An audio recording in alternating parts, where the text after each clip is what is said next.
អាយ៉ាមិនចេះខ្មាស់លោកគ្រូទេដឹងហ៎លោកគ្រូដកសិតវាចេញក្រៀមតើកុំឲ្យវាប្រឡងអីហេហើយយ៉ាងាប់ហើយខ្លួនឡើងស្អុយនេះតើឲ្យប្រឡងចិត្តបែបណាទៅបើស្អុយម្លឹងនោះថ្ងៃមួយនៅឯសាលារៀនមានកម្មវិធីសង្ក្រាន្តប្រចាំឆ្នាំគ្រប់គ្នារីករាយខ្លាំងណាស់តែមានសិស្សស្រីម្នាក់បែរជាមិនដូចគេទៅវិញនៅក្រោយសាលាអាម៉ៃតើឯងមកធ្វើអីនៅទីនេះមិនក៏ឯងមិនទៅមើលការប្រគំតន្ត្រីអញ្ចឹងលីនេះទេគ្នាខំតែភ័យមិនក៏មកស្ងាត់ម្លេះតើឯងធ្វើអីនឹងនេះកំប្រាប់ថាថ្ងៃពិសេសក្នុងវិទ្យាល័យបែរជាមករើសអេតចាយទៅវិញនោះគឺមែនហើយពិតជារើសអេតចាយមែនមើលចោះសម្បកទឹកសុទ្ធច្រើនណាស់គឺច្រាក់បែបនេះគ្នាពិតជាស្ដាយខ្លាំងណាស់លីនេះនេះឯងរើសអេតចាយក្នុងចំណោមមនុស្សម្នាជាច្រើនយ៉ាងនេះមិនខ្មាស់គេទេកៅអីហាគ្នាអត់ទេគ្នាចង់យកវាទៅលក់ដើម្បីយកលុយបងគ្រូភាសាខ្មែរណាមួយក៏ជួយដល់សម្អាតដល់បរិស្ថានសាលាផងដែរតែអ្នកអនាម័យលោកនាយកសាលាគាត់បានរៀបចំហើយមិនបាច់ឯងធ្វើទេណែថ្ងៃនេះជាថ្ងៃរីករាយនៅក្នុងសាលារបស់យើងណាឯងកុំធ្វើបែបហ្នឹងតោះទៅរីកវាយជាមួយនឹងគេទៅអ្នកក្រដូចជាខ្ញុំរកលុយទៅជារឿងចាំបាច់មិនមែនសប្បាយទេលីនេះម្យ៉ាងគ្នាស្ដាយសម្បកកំប៉ុងទាំងអស់នេះខ្លាំងណាស់បើយកវាទៅលក់បានគ្នាអាចយកលុយយកមកបង់គូផងដែរឬក៏ថាវាអាចបង់រហូតដល់មួយខែក៏ថាបានដែរអូខេគ្នាយល់ហើយព្រោះឯងជាអ្នកក្រឯងជាកូនកំព្រាតែឥឡូវចាំគ្នាប្រាប់លោកនាយករៀបចំទុកឲ្យធានាថាគ្មានអ្នកណាមកដណ្ដើមអេតចាយរបស់ឯងទេបោះតាមគ្នាមកតែឯងនាំគ្នាទៅណាលីនេះហើយយ៉ាតាមខ្ញុំមកពួកយើងជិតចប់ទី12ហើយគ្នានាំឯងទៅស្គាល់មិត្តអ្នកមានហាយសូនឹងណាគ្នាគិតថាមិនសមទេគ្នាមិនមានលំដាប់ដូចជាឯងនិងពួកគេទេណាហើយយ៉ាឯងកុំទៅបារម្ភអីគ្នាការពារឯងគ្នាធានាថាគ្មានអ្នកណាអាចមើងងាយឯងបានទេសំបីតែប៉ុនកញ្ចក់ដៃឬទេតែគ្នាឯងកុំប្រកាច់អីឆាប់មកលឿនឡើងរៀនស្គាល់គេស្គាល់ឯងខ្លះទៅល្អអនាគតក៏ប្រសើរដែរណាព្រោះយើងមិនមែនរស់នៅម្នាក់ឯងក្នុងពិភពលោកនោះទេលីនីបាននាំរស្មីទៅជួបមិត្តភ័ក្តិអ្នកមានជាច្រើនព្រោះនាងចង់ឲ្យរស្មីបានស្គាល់សង្គមស៊ីវិល័យខ្លះតើនេះចេតនាល្អឬមានទង្វើអ្វីទេដឹងលីនីឯងទៅមកពីណានឹងគ្នាចង់ណែនាំឯងឲ្យស្គាល់ណានេះជាសង្សាររបស់គ្នាមែនតើបរោះនេះមែនទេមែនហើយសង្ហាដែរទេសួស្ដីអ្នកនាងចាសួស្ដីអាយ៉ាសង្សាររបស់ឯងពិតជាសង្ហាមែនណាសម្លាញ់ហើយក៏មានតំណែងតំណងណាដែរមែនហើយមិនត្រឹមតែសង្ហានោះទេថែមទាំងមានទៀតផងណាកូនជាកូនអាយដាមហើយមានស័ក្តិធំនៅក្នុងក្រុងនេះណាសម្លាញ់ហាមែនហើយយ៉ាអែមខ្លាំងណាស់ចាំមើលណាគ្នានឹងរកសង្សារកូនអាយដាមដែរហើយពួកម៉ាក់ខ្ញុំក៏ជាកូនអាយដាមដែរអ្នកនាងចង់បានតើមែនទេចាំខ្ញុំជួយណែនាំទុកចិត្តចោះចៃដន្យម្លេះលោកត្រូវតែសន្យាណាបាទអ្នកនាងលីនីចង់ណែនាំរស្មីមកស្គាល់មិត្តភ័ក្តិថ្មីតែអ្វីបែរជាមិនដូចការនិយាយទៅវិញមើលចោះរស្មីឈោមមើលពួកគេសន្ទនាទាំងដែលពួកគេមិនខ្វល់ខ្វាយពីនាងឡើយលីនីម៉ូនីកាតើឯងគិតថាប្រឡងបាននីតិអីទេឆ្នាំហ្នឹងគឺប្រកាសខ្លាំងណាស់គ្នាពូកែសឹងអីបើមិនបានអីទេខ្មាស់គេស្លាប់ហើយលីនីគ្នាតមុនហើយណាចំណែកឯគ្នាក៏ចង់បាននីតិល្អដែរតែគ្នាគ្មានសង្ឃឹមតតែសោះលីនី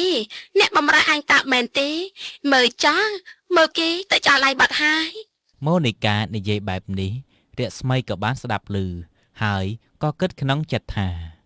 នេះខ្ញុំខ្លាចជាអ្នកបំរើគេហើយតាមែនទេ នាងគឺជាចំណុចការរបស់ខ្ញុំទេកុំខ្វល់អីសម្លាញ់តោះយើងទៅមើលគេប្រគំតន្ត្រីសិនទៅ អើតោះ ហើយយ៉ាហាប្រសាខ្លាំងណាស់ចំណែកឯរស៊ីបន្តិចមានការប្រគំតន្ត្រីចាប់ផ្ដើមហើយពួកយើងនាំគ្នារំឲ្យអស់ដៃទៅណា រឿងនេះគឺប្រកាសខ្លាំងណាស់តោះបង បាទអូនសំឡាញ់បងក៏ចូលចិត្តរាំដែរ អ្នកក្រគេតែងតែមើលរំលោភតាមែនទេអ្នកក្រគេមានចាប់អារម្មណ៍និងមិនអោយតម្លៃទេតាមែនទេតែមិនអីទេខ្ញុំធ្លាប់អស់ទៅហើយទៅរើសសម្បកកំប៉ុងវិញល្អជាង ស្របពេលនោះដែររស្មីកំពុងតែរើសសម្បកកំប៉ុងបន្តលីនីក៏បានដើរចូលមកម្ដងទៀតរួចនិយាយហាក់បីដូចជាដឹងកំហុស រស្មីឯងមិនទៅមើលគេប្រគំតន្ត្រីទេតាមែនទេបានជាមកទីនេះទៀតហើយ ចាគឺគ្នាអត់ទេ នេះឯងខឹងគ្នាតើមែនទេមុននេះគ្នាសុំទោសឯងដែរណាដែលទុកឯងចោលនោះ អឺអត់អីទេគ្នាមិនមានអ្វីដែលត្រូវខឹងឯងឡើយ ហើយយ៉ាបើឯងមិនខឹងគ្នាមិនក៏ឯងគេចមករើសសម្បកកំប៉ុងទៀតហើយ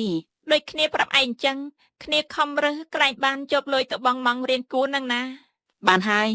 ឈប់រើទៅចាំគ្នាចេញលុយឲ្យបងថ្លៃគូកណិតនិងម៉ងភាសាខ្មែរនោះក៏មិនអស់ប៉ុន្មាននោះទេ តែគ្នាមិនចង់រំខានឯងទេណា មើលទៅឯងដូចជាខឹងគ្នាហើយ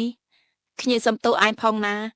មុននេះដៃគ្នាអត់បានណែនាំឯងឲ្យមិត្តភក្តិរបស់គ្នាស្គាល់ គ្នានិយាយហើយថាគ្នាអត់អីទេអញកំភៃអីណា តែគ្នាពិតជាសុំទោសឯងពិតមែនណាគិតអញ្ចេះចាស់បន្តិចទៀតគេនាំគ្នាទៅផឹកកាហ្វេហើយម្ដងនេះគ្នាណែនាំឯងដល់ពួកគេ គឺប្រកាសខ្លាំងណាស់ តែគ្នាមិនចង់ស្គាល់ពួកគេនោះទេលីនីគ្នាដូចជាតំសាយចំណែកឯងដូចជាផ្កាអីចឹងគឺពួកយើងនៅឆ្ងាយគ្នាខ្លាំងណាស់ ហើយយ៉ាឯងកុំដាក់ខ្លួនពេកអីនាំតែកាត់ជំងឺតូចចិត្តតូចថ្លាមទេណាឆាប់មកហោគេទៅដល់តូបមីងទេវិអស់ហើយឆាប់ឡើងមកហោ ចាបាន ជាថ្មីម្ដងទៀតលីនីក៏បានណែនាំរស្មីឲ្យមិត្តភ័ក្តិដែលជាកូនអ្នកមានស្គាល់នៅតូបកាហ្វេកាច់ជ្រុងរបស់មីងទេវីដែលទីនោះសុទ្ធសឹងតែប្រជុំកូនអ្នកមាន មកបនហើយលីនីម្ដងនេះក៏មានអ្នកបំរើមកជាមួយដែរផង ចាមែនហើយមាននាងខ្ញុំស្រួលមិនសូវហត់នឹងកាន់របស់នឹងណា លីនីមិនក៏ឯងនិយាយអញ្ចឹង ហើយយ៉ាឯងកំភៃអីគ្នានិយាយលេងទេម៉ូនីកាតារារីនាងជាមិត្តភក្តិរបស់ខ្ញុំទោះបីនាងក្របន្តិចមែនតែនាងរៀនសូត្រពូកែណា មិនអីទេមើលទៅឯងក៏ស្មោះត្រង់ដែរតែក៏មានដៃមានជើងអីណា អញ្ចឹងសម្រាប់ថាអ្នកនាងនឹងចូលធីមជាមួយគ្នាហើយមែនទេខ្ញុំដូចជាមិនចូលចិត្តអ្នកក្រនោះទេថាមិនត្រូវអ្នកក្រចេះលួចចេះកឹបកេងក៏ថាបានដែរ ក៏ប៉ុន្តែមិត្តភក្តិរបស់ខ្ញុំម្នាក់នេះមិនទម្លាប់លួចទេបើកឹបកេងក៏មិនញឹកញាប់ដែររាប់អានគ្នាផងទៅយកតែបនទៅណា បានហើយគ្នាមិនប្រកាន់នោះទេណាមិត្តភ័ក្តិក្រជួយកំងកាហ្វេមក4កែវមកណា ថាម៉េចតែខ្ញុំ ហើយយ៉ាឆាប់ទៅសម្លាញ់ទៅកំងកាហ្វេទៅនៅអេសអុញនឹងហើយដើម្បីមិត្តភាពណា តែគ្នាអត់ អើយអត់លុយតាមែនទេទិញសិនមកចាំគ្នាជាអ្នកចាញ់ឲ្យបើឯងមិនទៅទិញទេឯងមកជាបាត់បង់មិត្តភាពល្អជាមួយកូនអ្នកមាននិងអ្នកធំជាមិនខាននោះទេណា ចាស់បាន ពេលនោះរស្មីក៏បានដើរចេញទៅកំងកាហ្វេ ឯនេះមានមិត្តភ័ក្តិល្អដល់ហើយ គ្នាក្រគ្នាមិនសូវស្គាល់សង្គមហាយសូអញ្ចឹងហើយគ្នាស្រួលប្រាខ្លាំងណាស់ឲ្យតែធ្វើអីទៅធ្វើនឹងមិនប្រកែកនោះទេ បែបនោះលីនីមិនខុសពីព្រះនាងនោះទេដែលមានមិត្តភ័ក្តិជួយមុខជួយក្រោយបែបនេះនោះតើមែនទេ ចាស់មែនហើយរឿងនេះប្រកាសខ្លាំងណាស់នាងមិនដែលធ្វើឲ្យខ្ញុំទោះចិត្តនោះឡើយ គ្នាចរណានឹងឯងខ្លាំងណាស់គ្នាចង់បានមិត្តភ័ក្តិល្ងងស្រួលបោកប្រាអញ្ចឹងដែរ អាយ៉ាឯងកំរំអីសម្លាញ់ឥឡូវពួកយើងខ្លាចជាមិត្តទៅហើយតើថ្ងៃក្រោយឯងអាចប្រានាងបានមកក្រោយមើលតែខ្ញុំបានតើ មែនហើយអរគុណខ្លាំងណាស់ដែលបានណែនាំមិត្តភក្តិក្រហើយស្រួលបោកប្រើបែបនេះនោះណាសម្លាញ់គ្នាអរគុណឯងច្រើនហើយណា ចាសំឡាញ់ ចាប់ពីពេលនោះមកពួកគេរាល់គ្នាក៏ក្លាយជាមិត្តភក្តិហើយពួកគេតែងតែខ្សែលើដាក់រស្មីគ្រប់ពេលវេលា ទីតាំងនៅក្នុងថ្នាក់រៀន លីនេះរឿងកាហ្វេថ្ងៃនោះ នេះឯងកំប្រាប់ថាឯងចង់ទាលុយវិញណាជាមិត្តភក្តិជួយចេញគ្នាម្ដងទៅកុំពូកែរិះពេក តែណែលុយនំគ្នាទុកបងរៀនគួរទេណាបើអត់មានលុយបងគ្នាមិនអាចចូលរៀនបានទេ ឯងនេះកំភៃពេកមើលគ្រូភាសាខ្មែរមិនចិត្តអាក្រក់ទេណាសុំគាត់សំពាក់សិនទៅគាត់មិនថាអីទេម្យ៉ាងមិនមែនគាត់មិនដឹងថាឯងជាអ្នកក្រឯណា តែគ្នាមិនចង់ជពាក់លោកគ្រូទេឯងជួយចេញថ្លៃកាហ្វេឲ្យគ្នាផងបានទេចេញពាក់កណ្ដាលក៏បានដែរណាពាក់កណ្ដាលក៏បានដែរ ពេលនេះគ្នាអត់មានលុយនៅក្នុងកង់ទេប៉ាគ្នាមិនបានផ្ញើមកផងរាប់ថាឯងចេញម្ដងទៅថ្ងៃក្រោយចាំគ្នាជួយចេញឯងម្ដងវិញណាឯងកុំបារម្ភពេក តែគ្នា បានហើយគ្នាទៅរៀនគួរហើយរឿងលុយនោះទុកថាទឹកចិត្តរបស់ឯងចោះកុំកំរិះពេកណាហាសម្លាញ់ មិនអីទេអញ្ចឹង បាត់នេះទៅហៅថាមិត្តភក្តិល្អនឹងគ្នាទៅថ្ងៃមុខណា ចា ពេលនោះលីនីក៏បានដើរចេញ លីនីអើយលីនីឯងមានលុយច្រើនណាស់គ្រួសារឯងដូចជាសេដ្ឋីអញ្ចឹងតែឯងមិនគួរណាធ្វើបាបគ្នានោះទេលុយតិចសម្រាប់ឯងតែគ្នាវិញរៀនគួរបានច្រើនម៉ោងឯណោះ រស្មីរអូលអីហ្នឹង ចាវេរៈបនខ្ញុំអត់មានរអ៊ូអីទេ រួចចុះរស្មីមិនទៅរៀនគោលគណិតវិទ្យាទេតែមែនទេ ចាថ្ងៃនេះខ្ញុំអត់បានទៅនៅទេវេរៈបន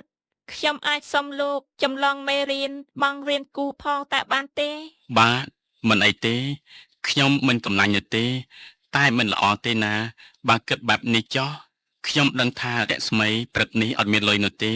ចាំខ្ញុំបង់លុយឲ្យរស្មីកុំក្រែងចិត្តអីណា មិនសមទេនេះតាមិនក៏លោកដឹងថាខ្ញុំគ្មានលុយនោះ រស្មីមិនមែនជាសាខ្ជិលនោះទេបើមិនទៅរៀនគឺមកពីអត់លុយបង់ប្រាក់តាកត់ខ្លាំងណាស់យ៉ាងណាខ្ញុំក៏ក្រដូចគ្នាដែរខ្ញុំយល់អារម្មណ៍មួយនេះគឺយល់ច្បាស់ខ្លាំងណាស់ គិតបែបនេះចុះខ្ញុំទៅរៀនក៏បានតែចាំខ្ញុំសងវិញណា បាទរស្មីចាំសងខ្ញុំពេលណាក៏បានដែរមិនអីទេ ចាអរគុណហើយលោកពិតជាចិត្តល្អពិតមែន នេះរស្មីសរសើរខ្ញុំមែនទេ ចាមែនហើយលោករំភើបខ្លាំងណាស់តាមែនទេ អ្នកផ្សេងសរសើរខ្ញុំមិនត្រេកអរទេបើរស្មីសរសើរខ្ញុំមកជារំភើបដេកយល់សក់រាប់ខែឯណោះ ហើយយ៉ាមិនដំម្លឹងទេដឹង គឺថាមិនមែនណា តើព្រោះមូលហេតុអ្វីទៅបានជាដល់ថ្នាក់នោះ ព្រោះថាខ្ញុំស្រឡាញ់រស្មីនោះអី ថាម៉េច អូអត់ទេខ្ញុំថាពួកយើងទៅរៀនគួរទៅប្រហែលជាលោកគ្រូមកហើយ ចាមែនហើយតោះពួកយើងឆាប់ទៅភ្លាមទៅ បន្ទាប់ពីពួកគេចេញទៅហួសបន្តិចលីនីដែលនៅក្បែរនោះក៏លាន់មាត់និយាយម្នាក់ឯងថា នាងរស្មីនេះពិតជាមានសំណាងមិនចេះអស់មែនណោះយើងខំទៅរកវិធីឲ្យនាងអត់បានចូលរៀនចង់ឃើញវាប្រឡងធ្លាក់តែនៅពេលនេះស្រាប់តែមានអាក្រមួយនោះវាមកជួយឲ្យទៅរៀនគោលទេសហើយយ៉ាគួរឲ្យខាងខ្លាំងណាស់ តាមពិតលីនីនេះមិនមែនជាមិត្តភក្តិគុណភាពនោះទេព្រោះតែច្រណែននឹងការរៀនពូកែរបស់រស្មីនៅមុខសម្ដែងធ្វើជាល្អតែខាងក្រៅខ្នងវិញស្អុយរលួយតែម្ដង ទីតាំងនៅក្នុងបន្ទប់ជួលរស្មី ថ្ងៃនេះផ្អាកកម្រងសិនព្រោះស្អែកនេះប្រឡងបាក់លុបហើយសង្ឃឹមតែខ្ញុំនឹងប្រឡងជាប់ផងចោះសាធុ ពេលនោះស្រាប់តែមានសំឡេងគោះទ្វារក៏បានគោះឮ អ្នកណាគេអញ្ចេះ គឺខ្ញុំណារស្មី លោកមកធ្វើអីនៅពេលនេះមិនខំមើលសៀវភៅសម្រាប់ប្រឡងទេតាមែនទេ គឺថាខ្ញុំចង់យកមេរៀនឲ្យរស្មីមើលនឹងណាចាប់ពីនេះខ្ញុំនឹងទៅផ្ទះវិញហើយ អូ ចាអរគុណហើយណាជូនពរស្អែកនេះប្រឡងជាប់ បាទជូនពរដូចគ្នាអឺ ទេចាមានអ្វីទៀតតាមមែនទេ អឺគឺរស្មីកុំភ្លេចយល់សបនឃើញខ្ញុំផងណា អាយ៉ាដឹងហើយកុំប្រកាសលេខសាយពេកអី ខ្ញុំមិនបានលេងសាយទេខ្ញុំស្រឡាញ់តែស្មីពិតមែនណា ឈួតកុំលេងទៀតអីស្អែកនេះត្រៀមប្រឡងហើយណា ខ្ញុំអត់លេងសាយនោះទេខ្ញុំសារភាពស្នេហ៍ទុកសិនព្រោះខ្ញុំខ្លាចប្រឡងហើយរស្មីទៅរៀននៅឯសាកលវិទ្យាល័យឆ្ងាយបើបែបនោះខ្ញុំមិនបានជួបរស្មីទៀតនោះទេ អាយ៉ាបានហើយខ្ញុំរឹងខ្លួនអស់ទៅហើយឆាប់ទៅវិញចុះមើលចុះយប់ក៏ងងឹតណាស់ហើយដែរ បាទអញ្ចឹងខ្ញុំលាហើយណាសំណាងល្អ ចាសំណាងល្អដូចគ្នា ក្នុងថ្ងៃប្រឡងគ្រប់គ្នាខិតខំសង្វាតម្នាទៅកាន់មណ្ឌលប្រឡងតែរស្មីបែរជាជួបរឿងមួយទៅវិញ អាយ៉ានេះតាការសម្គាល់ខ្លួនរបស់ខ្ញុំទៅណែអញ្ចេះមុននេះគ្នាຕົកនៅក្នុងកតាបនេះតា តែស្មីឯងបាត់អីនឹង អាយ៉ាលីនេះគ្នាបានបាត់កាតឈ្មោះទៅហើយមុននេះគ្នាចូលបន្ទប់ទឹកគ្នាឃើញនៅទីនេះតាអាយ៉ាចប់ហើយ ថាម៉េចនឹងនេះចិត្តដល់ម៉ោងប្រឡងហើយណាបើគ្មានការសម្គាល់ខ្លួនឲ្យអនុរិយមិននឹងអនុរិយអនុញ្ញាតឲ្យចូលទៅក្នុងប្រឡងនោះអា អាយ៉ាលីនេះគ្នាពិតជាភ័យខ្លាំងណាស់គ្នាទៅរកសិន ហើយចាចិត្តដល់ម៉ោងប្រឡងហើយណាឯងទៅរកឯណាគ្នាមិនអាចជូនឯងទៅរកទេណាអនុរិយហៅឈ្មោះគ្នាចូលប្រឡងហើយ មិនអីទេឯងទៅប្រឡងចាស់ទុកឲ្យគ្នារកមើលសិន ត្រូវហើយមុននេះគ្នាឃើញកាតអីទេមិនដឹងវាហូរតាមទឹកចូលក្រោមលូនៅក្រោយសាលាឯងទៅមើលទៅគ្នាទៅប្រឡងមុនហើយ ចាគ្នាទៅមើលសិនឯងទៅប្រឡងចាស់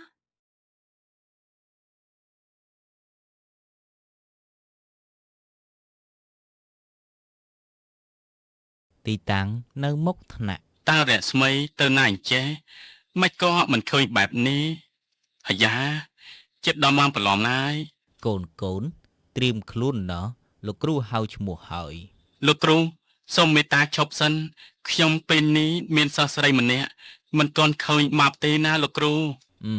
សិស្សណាទៅអូត្រូវហើយមុននេះមីងអនាម័យរើសបានកាត់សម្គាល់ក្បែរធុងសម្រាមកូនស្គាល់សិស្សម្នាក់នេះដែរទេ បាទលោកគ្រូខ្ញុំស្គាល់នាងកំពុងតែរកការនាងជាមិនខាននោះទេលោកគ្រូខ្ញុំទៅរកនាងសិនណាលោកគ្រូ តែពេលនេះជិតដល់ម៉ោងប្រឡងហើយបើយឺតទៀតមុខជាដកសិទ្ធប្រឡងជាជាមិនខានទេ មិនអីនោះទេលោកគ្រូដកសិទ្ធខ្ញុំបានតែនាងជាសិស្សបកែបើនាងមិនបានប្រឡងគួរឲ្យស្ដាយខ្លាំងណាស់ខ្ញុំទៅរកនាងសិនផ្ញើកាតនៅលោកគ្រូសិនចុះណាលោកគ្រូ ឈប់សិនយីក្មេងនេះស្មោះស្ម័គ្រខ្លាំងណាស់ណូទីតាំងនៅក្រោយសាលា អាយ៉ាតាស្លាកឈ្មោះរបស់ខ្ញុំនៅណាទៅណោះមិនក៏មិនឃើញបែបនេះអោព្រះអើយមិនដឹងថាខ្ញុំជឿប៉ុន្មាននាទីហើយទេ រស្មីកំពុងតែរកកាតសិស្សតាក់មែនទេមិនបាច់រកទេខ្ញុំឃើញវាហើយ ថាម៉េចនេះពិតមែនទេអាយ៉ាខ្ញុំពិតជាភ័យខ្លាំងណាស់គឺខ្ញុំខ្លាចមិនបានទៅប្រឡង អរព្រះអើយមើលចុះប្រឡាក់ពួកអស់ហើយមិនក៏មករកនៅទីនេះទៅវិញ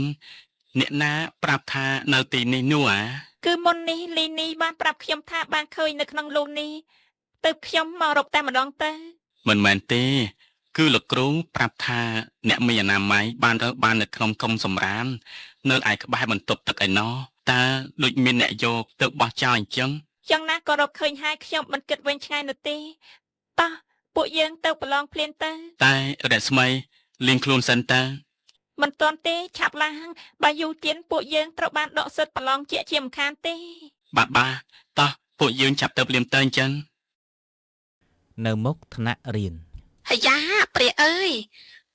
ម៉ោងប្រឡងបាជាទៅពពកបពូនគ្នាសុទ្ធតែភក់អាយ៉ាមិនចេះខ្មាស់លោកគ្រូទេដឹងហ៎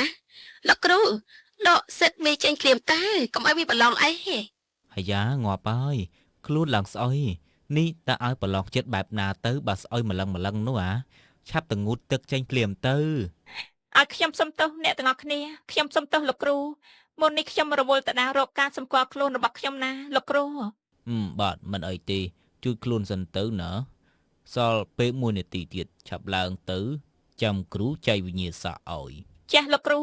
អរគុណលោកគ្រូខ្លាំងណាស់ ឆាប់ឡើងទៅតោះ ក្នុងពេលនោះដែរពួកគេវិលទៅប្រឡងវិញលីនីក៏បានអើយឃើញតាមបង្អួចរួចក៏គិតសារជាថ្មីថា គួរឲ្យខាងខ្លាំងណាស់មិនក៏មិនស្លាប់នៅក្នុងលូនោះតែម្ដងទៅមិនសមសោះទីបំផុតវាមកប្រឡងវិញទោះតែបាន ពេលវេលាចេះតែកន្លងផុតទៅរស្មីក៏បានប្រឡងជាប់ហើយនាងក៏បាននិទេសអេផងដែរ ហើយយ៉ា ខ្ញុំប្រសើរខ្លាំងណាស់ខ្ញុំជាប់ហើយខ្ញុំពិតជាសប្បាយចិត្តខ្លាំងណាស់សប្បាយចិត្តណាស់យេ អាយ៉ាខ្ញុំក៏ជាប់ដែរពួកយើងបានអេទៀតផងណា ភ្លាមនោះលីនីក៏បានដើរចូលមក ហើយយ៉ាគ្នាសូមចូលរួមអបអរផងណាសម្លាញ់ឯងបានជាប់ហើយនឹងបាននិតេអេដោយបំណងហើយ មែនហើយគ្នាពិតជាសប្បាយចិត្តខ្លាំងណាស់ បើអញ្ចឹងគ្នាទៅមុនហើយណាគ្នាបញ្ញាប់ទៅជម្រាបលោកប៉ារបស់គ្នា ចា ក្នុងថ្ងៃនោះទោះបីថារស្មីជាប់អេតែលីនីមិនត្រេកអរជាមួយនាងនោះទេបែរជាខឹងនឹងធ្វើរឿងមួយទៅវិញ អាឡូពូរ៉ាចាត់ការមីក្មេងនោះឲ្យខ្ញុំផងបានទេខ្ញុំមិនអាចឈើមើលវារីករាយនៅពីមុខរបស់ខ្ញុំនោះទេម្យ៉ាងទៀតត្រូវតែប្រកាសថាវាងាប់យ៉ាងពិតប្រាកដណាពូ រស្មីនិងវីរៈបុត្រពិតជារីករាយខ្លាំងណាស់ក្រោយឃើញលទ្ធផលថ្ងៃនោះពួកគេក៏បានឈររីករាយនៅកន្លែងមួយ អោទេវតាអើយខ្ញុំពិតជាអរគុណអ្នកខ្លាំងណាស់និងអរគុណខ្លួនឯងផងដែរដែលបានខោតខំរៀនរហូតដល់បានជាប់បែបនេះ ខ្ញុំក៏អរគុណដល់ទេវតាដែរខ្ញុំពិតជាអរគុណខ្លាំងណាស់និងអរគុណខ្លួនឯងដែលខិតខំរៀនហើយទទួលបានផលបែបនេះខ្ញុំពិតជាសប្បាយចិត្តខ្លាំងណាស់ ពួកឯងសប្បាយចិត្តខ្លាំងណាស់ទៅមែនទេបន្តិចទៀតពួកឯងដឹងតែងាប់ហើយពួកឯងទៅងាប់ចុះ យើងនឹងបញ្ជូនពួកឯងទៅងាប់ បរោះនោះបានលបចូលទៅគៀកពួកគេហើយទីបំផុតគាត់ក៏បានច្រានពួកគេទម្លាក់ពីលើជ្រោះដ៏ជ្រៅនោះបើពួកឯងមានជីវិតទៀតទើបចម្លែកពួកឯងទៅងាប់ឲ្យបានសុខចុះធ្វើម៉េចបើលុយវាសំខាន់សម្រាប់យើងជាងពួកឯងនោះអី បន្ទាប់ពីសម្លាប់បុគ្គលដែលនាងស្អប់ទីបំផុតលីនីពុំបានឃើញវត្តមានរស្មីទៀតដែរមួយរយៈក្រោយមកទីតាំងនៅក្រុមហ៊ុន មិនក៏លោកមកទីនេះមិនមិនខ្លាច់បលីចាំអូក្បាលចូលគុកទេក៏អីអា មែនហើយឯងចង់បានអីទៀតខ្ញុំមិនខ្លាចប៉ូលីសអីនោះទេប៉ូលីសមកក៏មកចុះតើឯងនិយាយអីហ្នឹងឯងមិនខ្លាចជាប់គុកទេក៏អីឯងមានទោសច្រើនណាស់តើឯងដឹងទេ